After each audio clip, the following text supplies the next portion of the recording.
Good evening and welcome to California Today. I'm David Lam. Let's take a look at today's stories.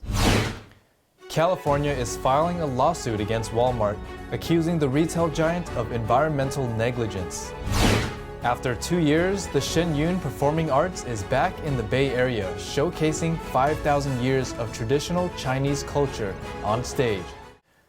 The stage drought has devastated farmers in recent years.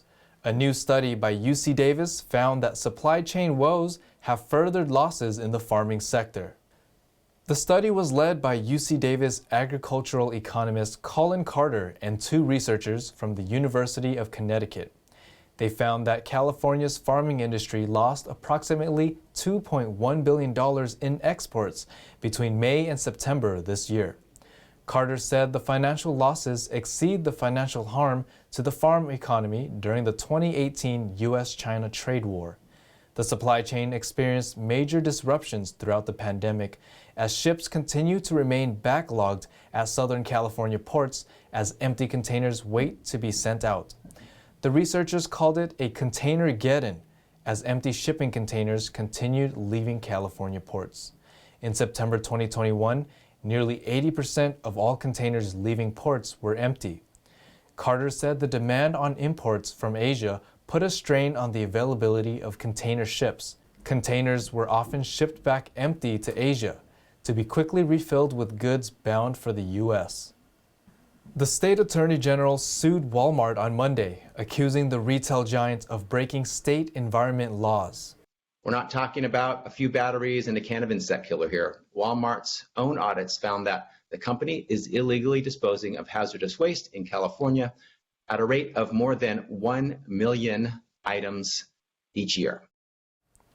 Filed by California's Attorney General Rob Bonta, the 42-page document accuses the retail giant of violating state environmental laws.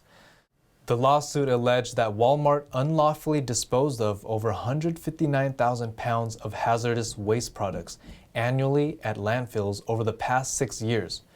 The waste includes alkaline and lithium batteries, pesticides, aerosol cans, toxic cleaning supplies, electronic waste, latex paints, LED light bulbs, and confidential customer information. Walmart said in a statement that the company will defend itself, calling the lawsuit unjustified. Bonta said in a statement that the state will hold violators accountable for breaking state laws. A woman who punched a flight attendant in the face pleaded guilty to federal charges on Wednesday. The assault happened on a local California flight in May after the attendant asked her to buckle her seatbelt. The 28-year-old Viviana Quinones entered a plea of interfering with the flight attendant, according to the Associated Press. In May, Quinones was traveling from Sacramento to San Diego. A flight attendant asked her to put on her mask, stow her tray table, and buckle her seatbelt for the plane's descent. Quinones used her cell phone to record the attendant, then assault her before other passengers intervened. The flight attendant suffered 3 chipped teeth along with other injuries. In March, the San Diego federal court will sentence Quinones. She faces a maximum of 20 years in prison and a $250,000 fine. San Jose's annual Christmas festivities are in person again this year. People came out to enjoy the lights with friends and family. NTD's Cynthia Kai spoke to some locals about what the Christmas spirit means to them. San Jose's annual Christmas in the Parks is back in person this year. Many people came out to enjoy the colorful lights, music, and festivities. I love that it has just the Christmas spirit and the holiday cheer. Everything is here, from the Christmas tree, the lights. It's kind of like you're here in Disneyland and you don't have to go all the way to LA for it. I think just hanging out, something to do, and come hang out and check out all the decorations and the lights and that skating park and stuff. Visitors shared what the Christmas spirit means to them. To me, the true meaning of Christmas is just this story, that knowing that Jesus came, that God sent him, and he came here to earth as a baby and grew up. Because of that, we're able to have life with him afterwards in heaven. And so who wouldn't want that? It's a great hope. And it gives us hope when we're in days on earth where it's not so hopeful. We have that hope. Park visitors also shared what their Christmas wishes are. Maybe just for all of us to continue to be kind, everyone be safe and healthy.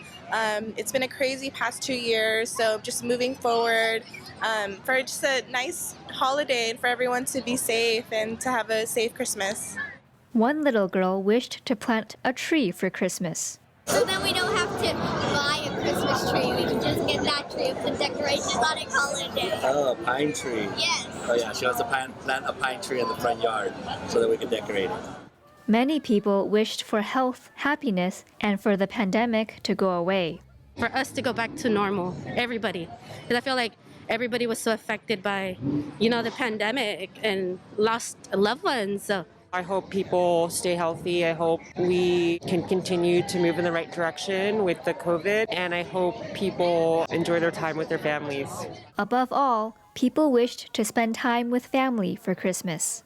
I feel like as you grow up, you start realizing what it is. And it's mostly about family, health, love, who you have. I think the most important thing is being around people who love you, who support you. And I think especially with COVID, that's much more important to everyone now. I guess just for families, those that would like to have their families together, to be able to be together. Merry Christmas! Ho, ho, ho. After a year of lockdowns, people say they're glad to celebrate the Christmas spirit once again with family and friends.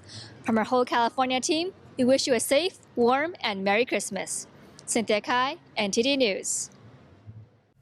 Shen Yun Performing Arts returns to California after 2 years. Audience members shared their impressions of the performance. NTD's Eileen Ang brings us more.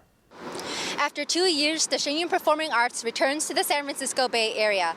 Their first stop is here at the San Jose Center for the Performing Arts. Let's hear what the audience has to say. For me, it was how well they integrated the digital effects with the live action on the stage. I hadn't seen that done before. That was amazing. I love the way it's choreographed. I love the way that they're on the stage and then they fly up to the mountain or wherever they, and come back. It's like, wow, that is awesome. Shen Yun's patented 3D projection helps convey stories as performers interact with it. Oh, I think it's fantastic. The colors are amazing. There's so much happening on the stage, and it is symmetrical, so to say, but you really try to follow everything, and it's very lively. And I want to see more. No, it came from the heart, and it goes into my heart, and that's what I felt. It came from their heart into my heart and my soul. So yes, fabulous. Audience members appreciated seeing elements of something greater, showing compassion in times of distress. Well, we're so busy in our daily grind and just trying to get through our days and with everything that's going on in our lives right now. And I think it's really nice to get reminded of these type of other aspects in our life that are also important for our well-being. And I think that shines through on stage, absolutely. Cher attended the opening performance with his wife. We live in a time where freedom is important and self-development is important, and people in China are not allowed to express themselves and develop and actualize and realize in the way that here in the West we are. I think we've lost our way a little bit. There is not enough compassion between people, and I think this is a way to show it, the way people are showing. I believe what you put out, you get back.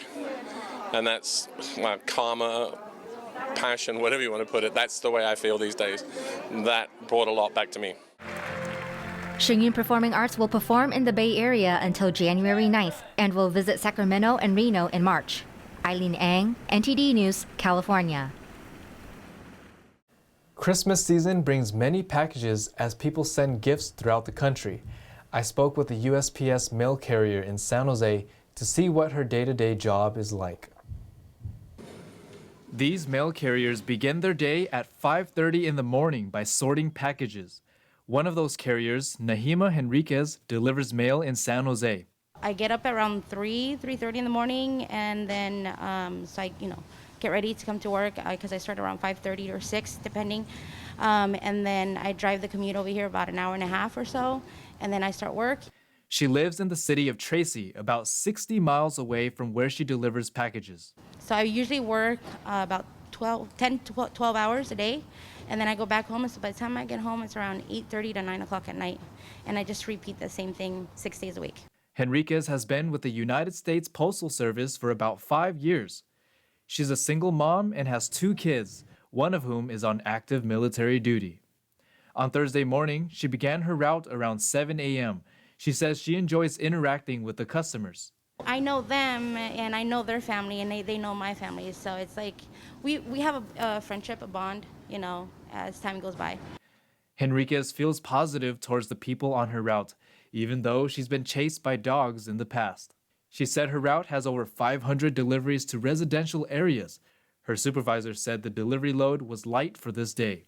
Yeah, as far as the parcels, yeah, we've had quite a bit. Today being Thursday, it's slowed down a bit. But we've been doing, again, as I said, a fantastic job here, and we're always ready for the challenge.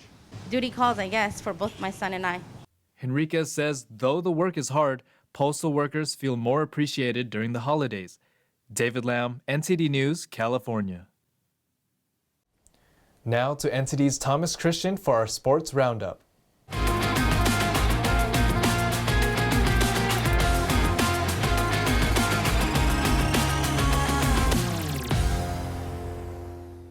I'm Thomas Christian, taking you through the California Today Sports Roundup. The spotlights have shined before. On February 6th, they will shine again. On something LA has never seen.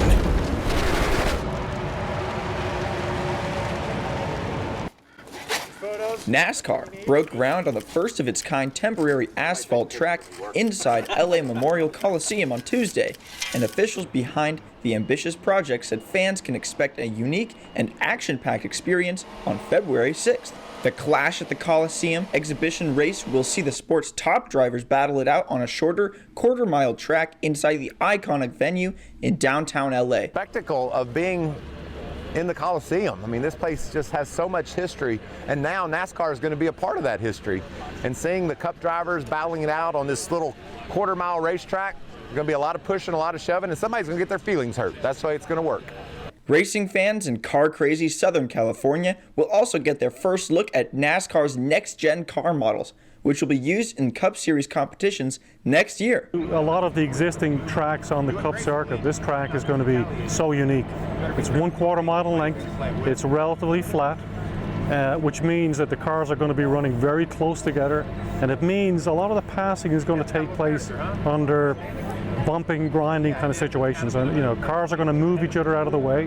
Drivers are going to get very aggressive with each other, and it's going to be a type of racing that I think a NASCAR fan is more used to seeing at his local track, his local Saturday night track, except in this particular case you're going to see the top drivers, the best drivers in the world, putting on that type of show under the lights here at the LA Coliseum. Two-time Daytona 500 champion and Fox NASCAR analyst Michael Waltrip said he expects the atmosphere to be electric and the competition to be intense.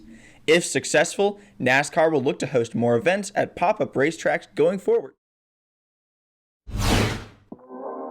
Media and other in-person league personnel functioning in near proximity to teams and players on game day are under a new mandate from the NBA to receive the COVID-19 booster shot by January 5th. This mandate comes while there are currently 90 players in the NBA's health and safety protocols. The order covers league staff and vendors who in their official capacities interact in person with any player within 15 feet, including referees, league operations, player development, team and player marketing, and communications, and even NBA photos. Teams were informed to monitor the process and report issues directly to the league by January 7th. In the Wednesday release, the NBA said the decision was made based on discussions with the NBA's infectious disease and other medical experts, CDC guidance, and initial data showing substantially reduced protection from the Omicron variant absent a booster. A nationwide spike in COVID-19 cases has hit the NBA hard in December after only 17 positives in October and November combined. More than 115 positive tests were recorded in players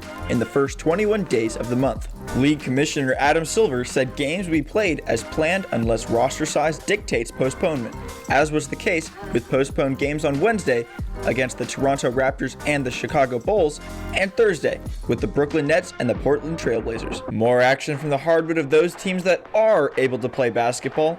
Los Angeles rode Eric Bledsoe's 19 points to its 16th win in its last 17 games away against Sacramento. So much for home court advantage. Paul George and Serge Ibaka chipped in with 17 points apiece for the Clippers, who were coming off 3 consecutive losses. Bledsoe has also had team highs in rebounds and assists with 8 and 7 respectively, and George contributed 6 assists with 5 steals. Tyrese Halliburton finished the game with 22 points and 13 assists for the Kings, who lost despite outscoring the visitors 36-21 on three-pointers. Sacramento was without De'Aaron Fox, Marvin Bagley III, Davion Mitchell, and 4 other players due to COVID issues. Clippers 105, Kings 89. I'm Thomas Christian, and thanks for tuning in. And that's all for tonight. You can join us again on California Today every weekday at 8 p.m. You can also find us on Twitter and Facebook. If you have any news tips to share for our show, feel free to let us know. I'm David Lamb. Have a wonderful evening.